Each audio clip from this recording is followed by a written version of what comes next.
Hope this is scaring the shit out of her. We're friends now, you and me. I'm gonna look at admin. Everyone's in communications for whatever reason. Oh, I knew it! I fucking knew it! Oh. Oh. Fun anime with a viewership surpassing 9,000 in my country. Oh my fucking god. Woo, Ball for that one, folks. An anime that has a viewership of over 9,000? Over 9,000! Is he dead? No, he's not. Now he's dead. That guy's also not dead, so I have to kill him. Oh my god. So he's What are you... That. Why are you killing him? Okay, you're about to see my genius. No!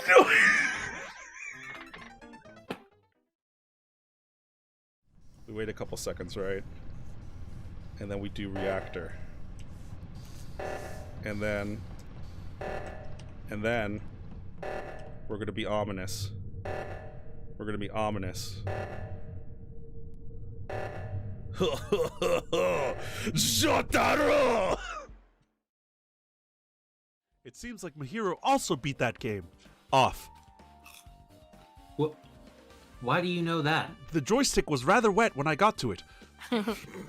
She Because would she not beat have? the game off, she talked to the people who appeared in that game. Off. Off. Just like what we're doing right now. Off. Off. I don't think we're... But... in But her you do not have your case- cock in your hands? Well, I guess I do have one in my hand. Ah, And my it has balls. ranch on it. Is that normal? It normally comes out of the tip, yes. Well, what if it's all over? It was much more serious? Probably. That is a prolific dick. This one's kind of small. It's not mine. But, I I mean, just have it in my hands. what do you... I've collected some valuable testicles. That's Just wanted you guys- disrespectful towards Mahiru.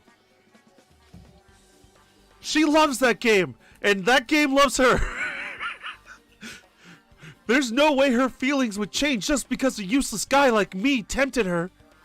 At that time, she was already considering giving the game a try. All I did was give her a little push to beat that game off. That's all it was.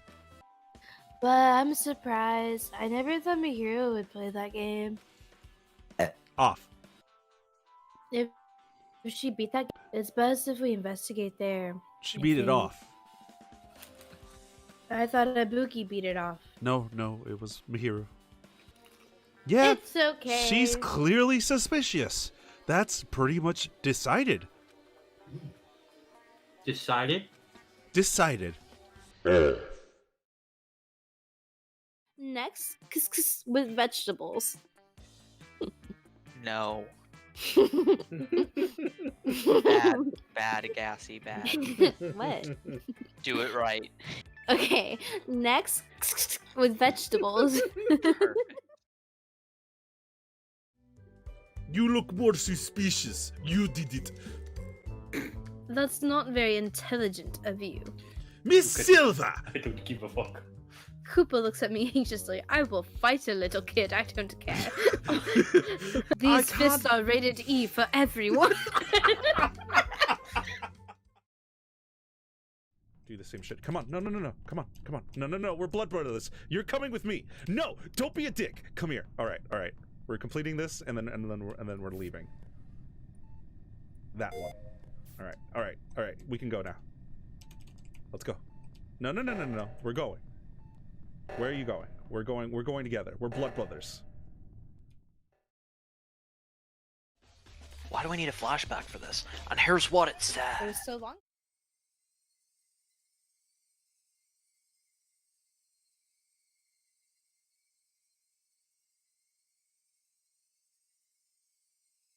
We're back.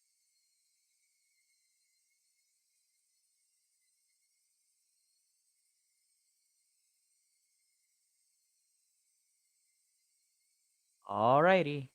For a few moments, Mion's face was frozen in utter amazement. She looked like she couldn't believe that this person in front of her was Reina.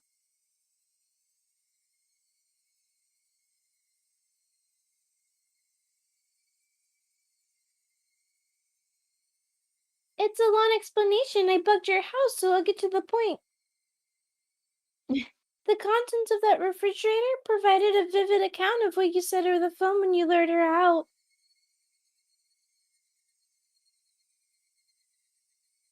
Da-da-da-da-da. Mion's jaw remained on the floor. Was Raina fucking Sherlock? That was the only way I could describe her face. I've been watching a lot of Psych, so this makes sense to me.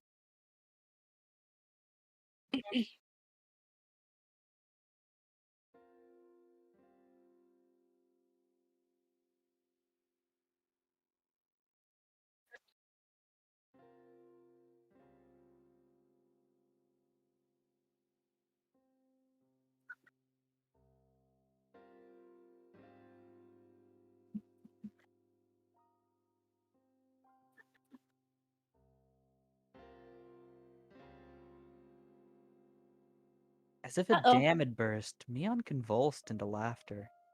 The crazy burst out.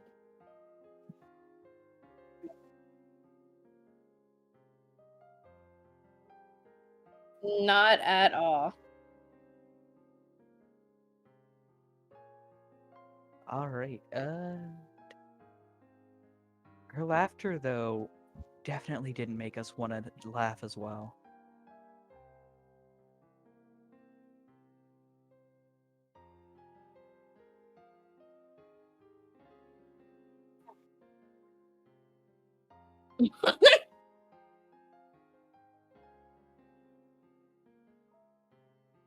What? No, I laughed at what Keiichi says.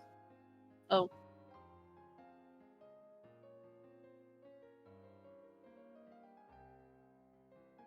What was it doing? I don't think I was recording my voice this entire time. Jay. Oh my fucking god. Like the whole live Jay. stream?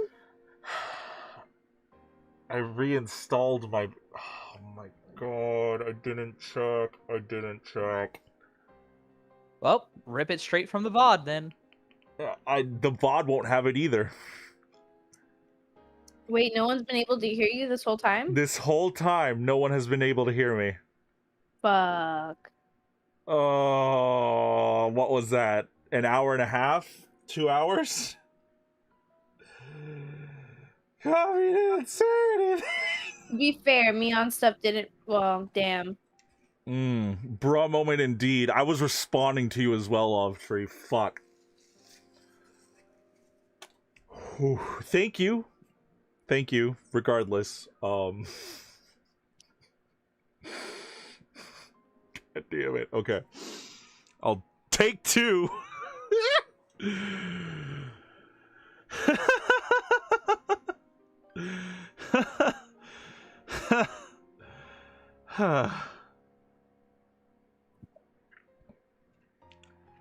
Ron? Mion grew tired of her dumb laughter, heaved a big sigh, and scratched her head. We It will almost seemed apparently... like Mion had lost a detective punishment game for the club or something, and her punishment had been decided.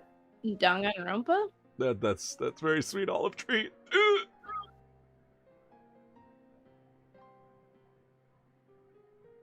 Oh, how fun that would have been if it were true.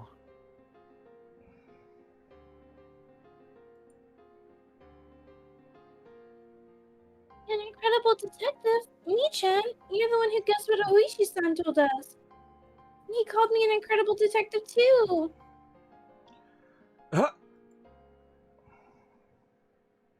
As soon as she heard Oishi-san's name, Mion's eyes began to display panic more clearly. Yeah, so I that wouldn't have brought the police into this Yeah, Rena fucked conversation. up. That's Keiichi. Mion, the police have suspected you for a long time now. Oishi-san's officers have had the house under observation so that they could break in at any time. I'm not so sure about that, Chief. Oh, gosh. What a big bluff. Who can best summarize the plot so far for Olive Tree? Well, See, I can, but I'd love to hear Jay's version. Keiichi has been a bad boy. He did some bad things, including going into a place that he wasn't supposed to, a ritual storehouse. Ever since then, he's been lying about being in that storehouse, and Mion has taken that as a personal offense, to the point where she's murdering literally all their friends in recompense for that. She's killed her twin sister, she's killed the 2 children that they hang out with, she's killed the 2 people that they walked in with into the ritual storehouse. Give me the monkey explanation. I think I'm doing so already. And now, The mayor. in order for Keiichi to stop the killing, essentially, he's admitting his crime of being in that ritual storehouse, which was a taboo, and hoping that Mion will... No, Mion is the greenhead. Greenhead. Mion is hoping, or Keiichi's hoping to calm Mion down by just saying, I'm sorry, and coming up to her. This is now what is happening now. And But we also have to convince Mion to go outside to the police and turn yes, herself in. we're also trying to have her turn herself in. That is the general gist of what's happening with this conversation. Reina's a redhead. Rena's the redhead, yes. Reina. Reina? No, Reina's her Oh. actual name. Rena's her nickname that we all know her as. Okay.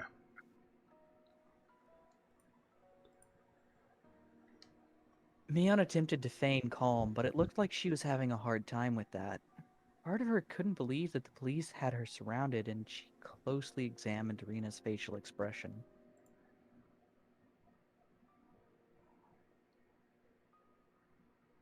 However, she couldn't detect a hint of falsehood. Finally, Mion seemed to accept the fact that the police were encircling the house. Was the mayor Michan too? Ooh.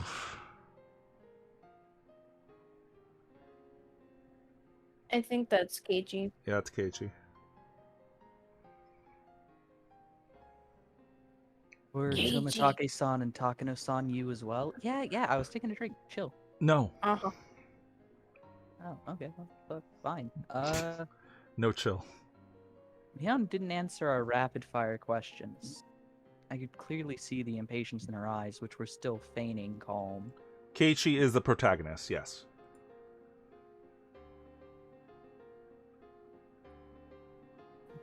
Da-da-da-da. At last, Mion, who'd been sitting there lazily, readjusted her cushion and set herself upright. For a moment, the atmosphere in the room completely changed. Ooh. Mion's Oof. expression also changed. I don't see that. The impatience and wonderment in her expression disappeared, and Now she show me became that. so solemn that you think she was about to conduct a ceremony. A tea ceremony. Me.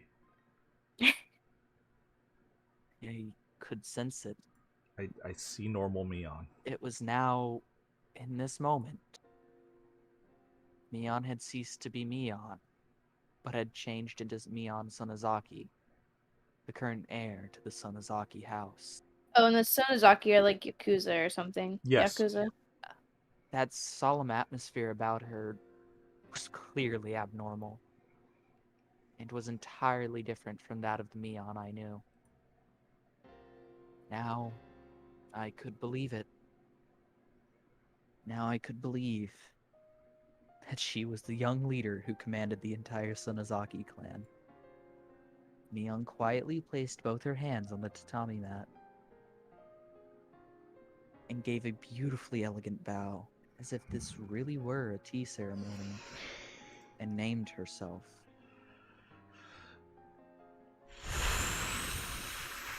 All right. I don't know if I can do a voice.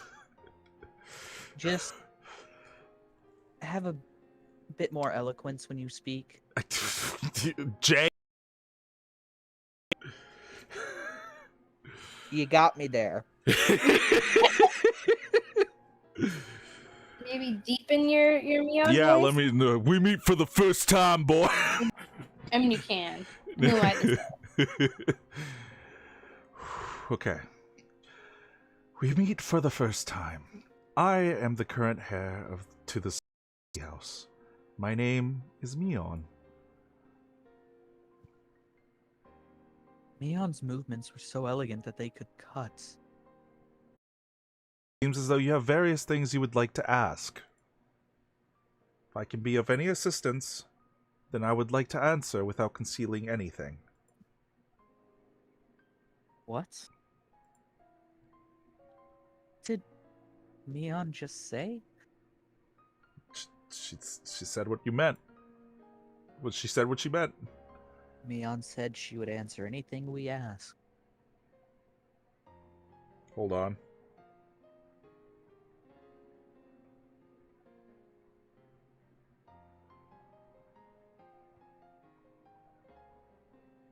Hold on.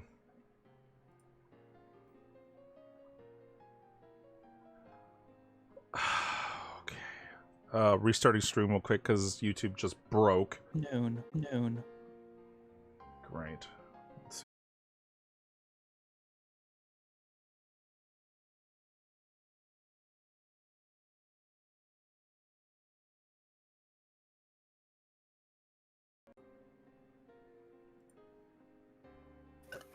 Just says no data.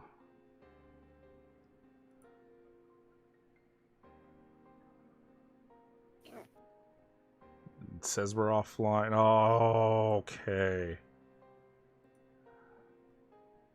Well, Of course. Okay, wait, no, YouTube is now working. Twitch seems to be back up. Sorry about the technical difficulties, everyone. We're trying to come back online. It says we're unstable. I'm getting some dropped frames. well, I mean, Mion is unstable, sure, but like, So, I think we're coming back now. I think it was just a hiccup on starting. Hopefully. Alright. Yeah, it looks like everything's working again. Alright. Hope that comes back fully. Alright.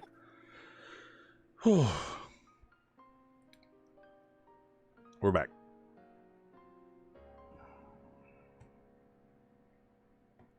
Go ahead, Ron. There was a strong light of resolve in her eyes. Yeah, I think we're good, Olive Tree. Sorry about that. All right, if we ask you anything, then?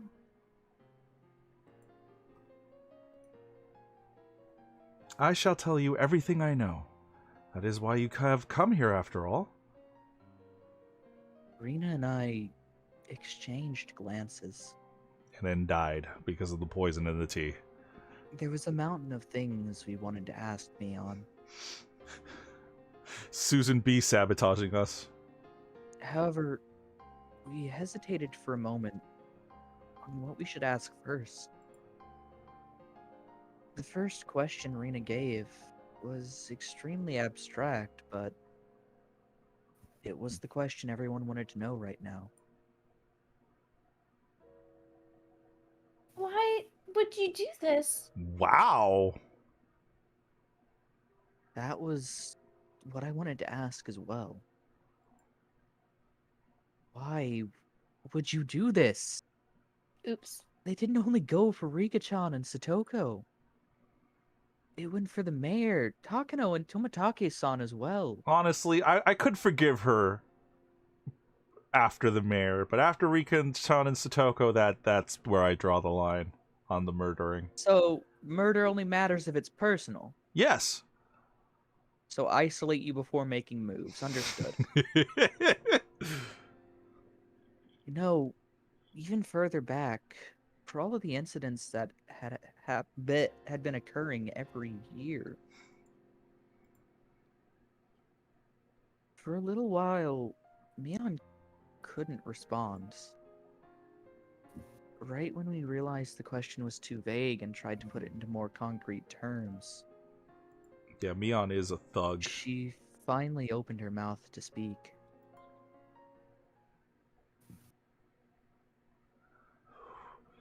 To answer that question will take some time. If that is acceptable, however, then I would be by all means like you to hear it. She spoke clearly. She spoke with a clarity that a grandmother might use when telling a story from a long time ago. Do you know that Hinamazawa village used to be called Onigafuchi village? Another new song? Rena nodded lightly, then shot me a glance asking if I did. I returned her nod. Hinamizawa was once called Onigafuchi village. Yes, I heard all about it that night from Takano-san in the ritual storehouse. They firmly believed that demon blood ran through their veins and cut off all contact with the outside world. They were worshipped by those in the villages at the foot of the mountains and treated like transcendents, those capable of magic. Maya. That's right. Our ancestors in Onigafuchi village were proud transcendents descended from the demons. Those in the villages at the foot of the mountains worshipped and honored them. Nevertheless, they all decayed with the end of the Tokugawa era. Should I keep reading Black this? ships arrived. The era of the samurai ended. Okay. The era of the national isolation ended. And the tradition of worshipping Onigafuchi village quickly disappeared. Those things that linger from the past were all to be detested. That was the kind of era it became.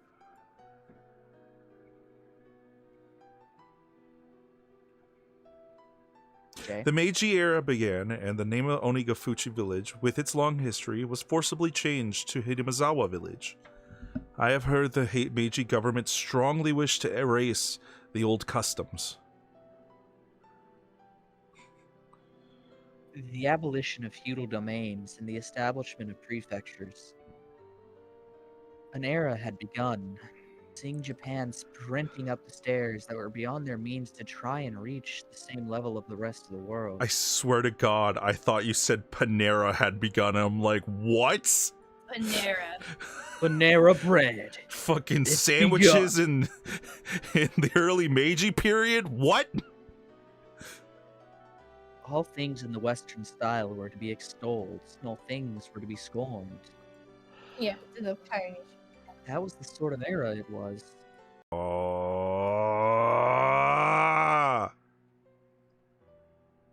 I just really want to end this. I think it was maybe just my phone. No, it's breaking. We're dropping to kilobytes a second for whatever fucking. Yeah, let me when stream's back up. Yep. Thanks for joining regardless. Gotta get that to fucking what's his face. Okay. It seems like we might be back.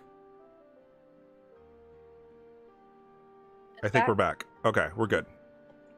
At last, Japan Bile of Tree, it was good seeing you. European powers colonizing countries in Asia one by one began a policy to increase its wealth and military power so that it could stand as a global power in its own right. Conscription began, and they won war after war. The first Sino-Japanese War and the Russo-Japanese War. And until the Pacific War broke out, they recklessly climbed the staircase towards modernization. At the time, Onigafuchi village had already lost its impenetrability.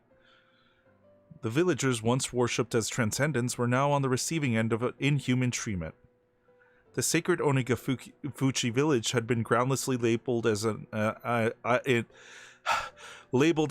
isolated village of those afflicted with incurable diseases, a mere shadow of its former self, and stood on the precipice of an era of hardship. Thus began the harsh days where one would suffer unreasonable discrimination just because people knew one was from Onigafuchi.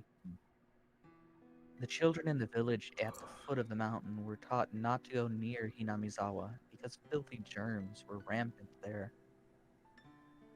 Children who had come into contact with children in Hinamizawa would cry and wail as their parents purified the spot they were touched by rubbing salt on it. One of the adults said to the children that if you get lost in Hinamizawa, you'd be kidnapped by demons, cut up into pieces, and devoured. Never, ever go near the terrifying village of the man-eating demons. That's what he taught them. Another said that during a famine long ago, people of Hinamizawa gathered up all the corpses they discarded into the dry riverbeds. They cooked and ate them in order to survive. Groundless stories, but said in such seriousness. Baseless slander added to baseless slander, making Onigafuchi village's historically inaccurate, thrilling history all the more believable. Perhaps the chain of undue discrimination was the manifestation of people's anxiety towards the uncertain times. Of course, the story didn't end only with the perspective of children. If anyone found out you were from Onigafuchi, you'd be turned down from any job you applied for. Really? People would even go back on engagements and marriage proposals. As for the marriages where one partner had lied about it, as the truth got out, they were made to divorce. It even caused trials. They would appeal that where one came from wasn't as an important enough reason to divorce. They, however, would lose their case. Lying about one's birthplace apparently constitutes a heavy act of misrepresentation in marriage. That's terrible. But what does that have to do with any of this? I've heard about such discrimination towards those in small villages in civics class. Just because others knew you were from a tiny hamlet, you'd be subjected to every societal disadvantage there was.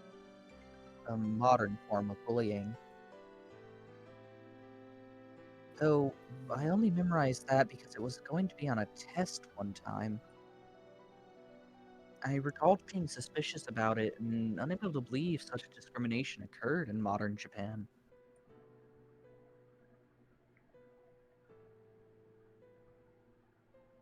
Okay. Well, I suppose I can't say that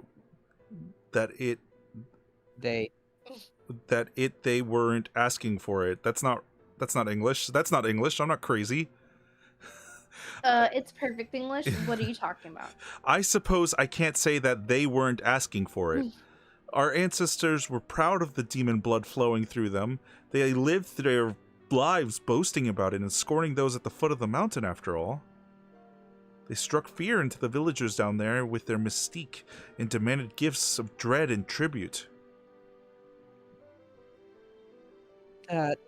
Mion smiled for the first time, albeit in self-mockery.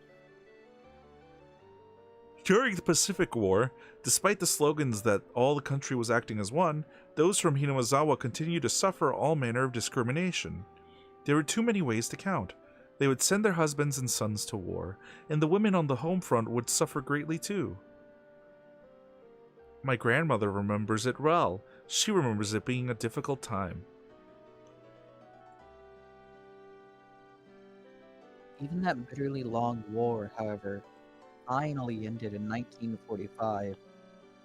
Hinamizawa had lost many male hands, but at last their fathers and husbands and sons returned to them.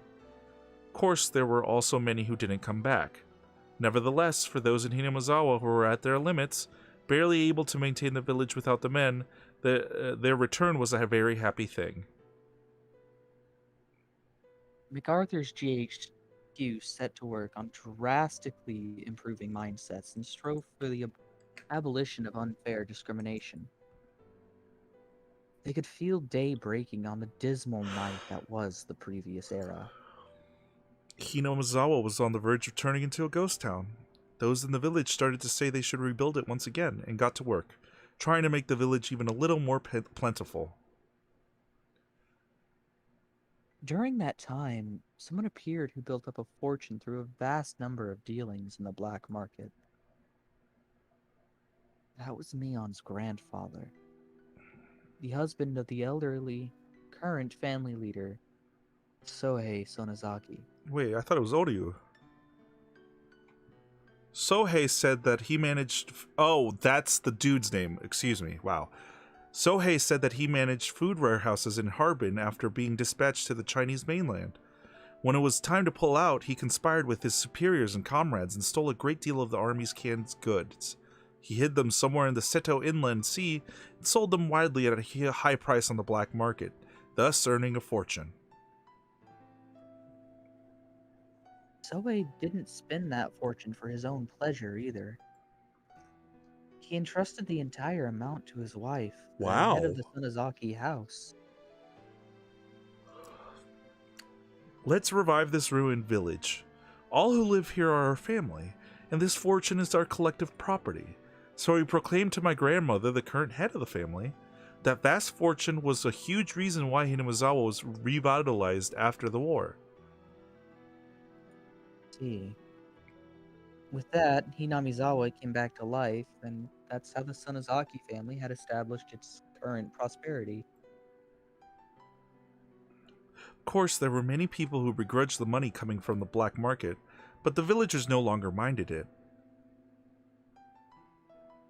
They succeeded at one business venture after another.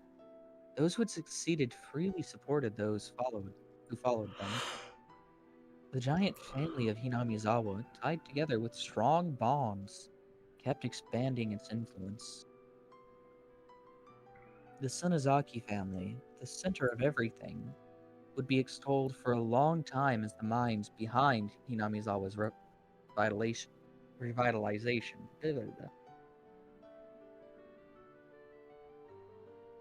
Person at the middle of all of it was your Nana, Mi-chan? That's amazing. What a great success. And obviously a wonderful influence on your psyche. Mion looked like she was honestly happy Rina had praised her. However, around 1955, the wind started blowing in the other direction again, because of the canned flesh incident. Flesh? Sounded so hideous that just hearing it made me nauseous. Someone naming himself as my grandfather Sohei Sonozaki's superior confessed that those canned goods had been human flesh. Holy fuck. That's not good. Hinamizawa, a village in which demons lived and ate humans. They were just about to wipe away that cursed stigma. Light they had finally started to see in their peaceful lives grew hazy and disappeared. The shocking truth, as revealed by his former superior, the stolen provisions from the old Japanese army that had been a huge cornerstone for Hinamizawa's survival, had been canned human flesh. Holy fuck. Why were there cans like that? Wasn't Sohei just the manager of a food warehouse? His superior revealed that Sohei Sonozaki did not have the job of managing the food. In reality, Sohei's job during the war had been to exterminate pestilent mice and to transport the corpses of those with infectious diseases. It had been an unfair treatment, and all because of the loneliness of his origins. As a result, though, he returned safely without having been sent to the front lines or being detained. Perhaps that was the only fortunate thing to happen to him. Finally, Sohei was enlisted as an assistant at a military medical institution. There, however, he found something even worse than the low, scorned, depressing customs of Onikafuchi village. In the research they were carrying out,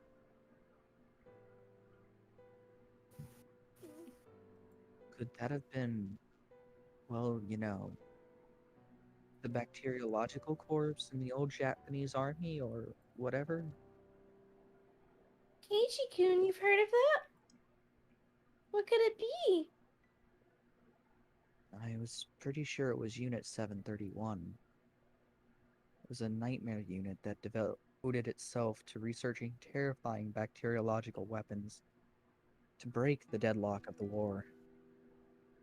They used Whoa. many innocent people as fodder for horrible human experiments.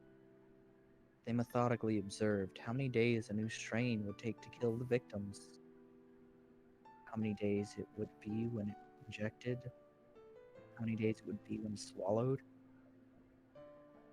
They dissected many people to find that out. Sometimes they wouldn't bother waiting until they were dead and dissected them while they were still alive. They would strap them into centrifuges while still alive, crush them in decompression chambers while still alive. When a live human decompresses, all the holes in their body gets pushed outwards, and their intestines get pushed out of their anus. Like What the fuck? Wow. I have a feeling. Are you what the fucking at the story or at the fact? I'm what the fucking at why the fuck does Keiichi know about this? This isn't something you just put on a documentary. Like, what the fuck? First and foremost, it is something you put on a documentary. Secondly, Keiichi's a little fucking edgelord. Of course he would know about shit like this. Okay. I'll give you that. But why? This seems so like esoteric for Keiichi to know about. Fair. But I will say, like, it's just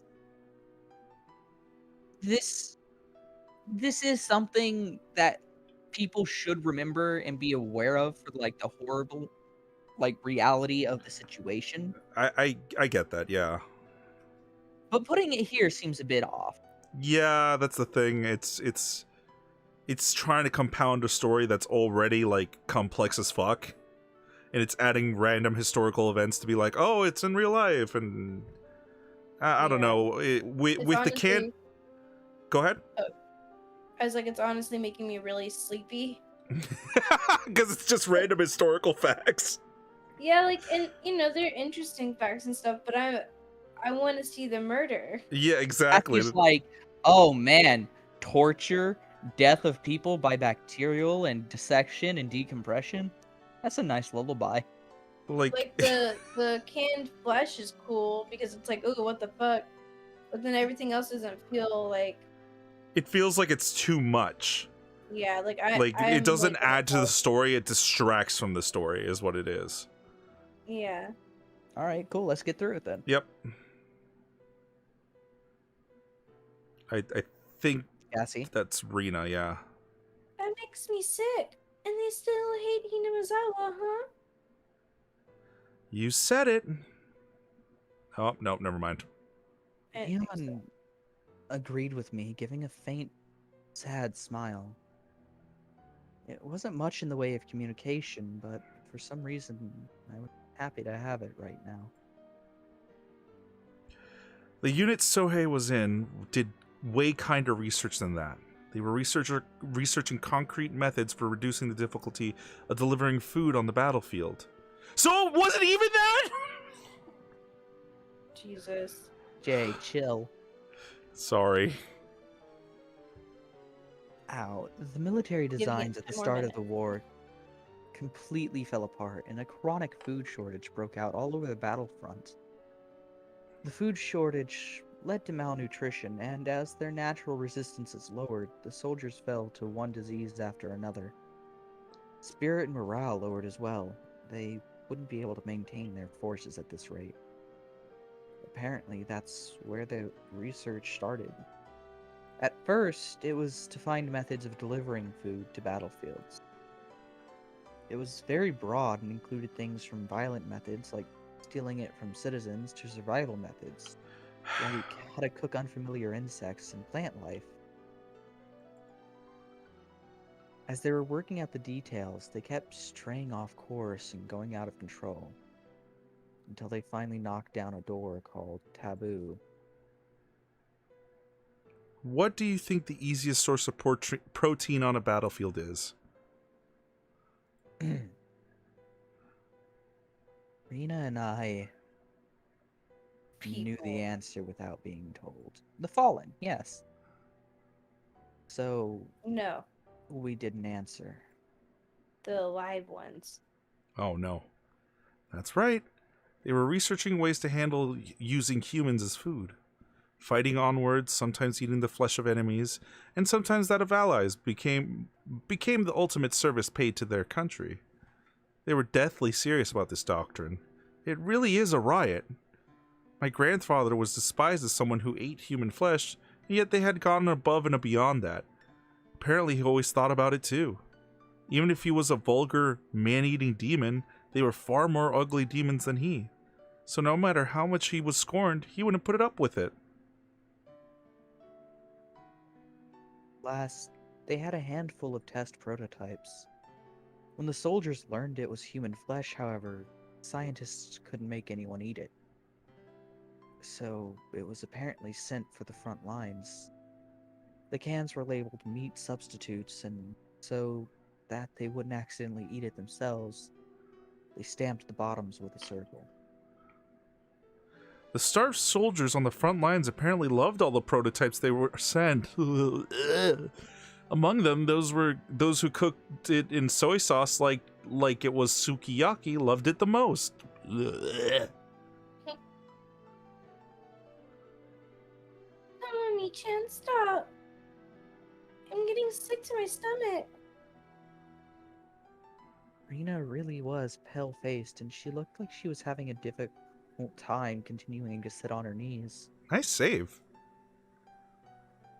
I'm being serious. I know. Mion looked like she had more to say, but she sighed lightly and stopped there. Then those canned Nope. goods your grandpa brought back?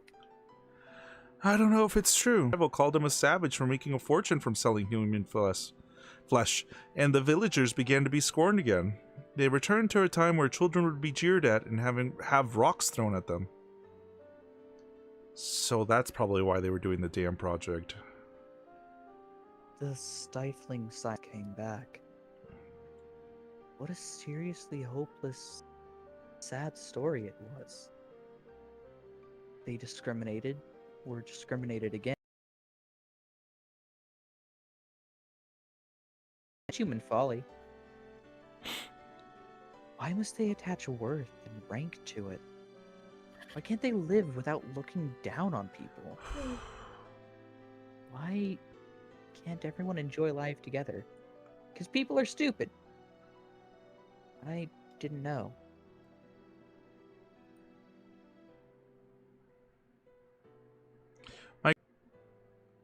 They throw us. Oh, no. If they throw a stone at one of you, then two of you must throw stones back. Mion. The children asked her, "What if they throw stones at two of us?" Of course, the answer was simple. You die. If they throw stones at two of you, throw them back with four. Alright.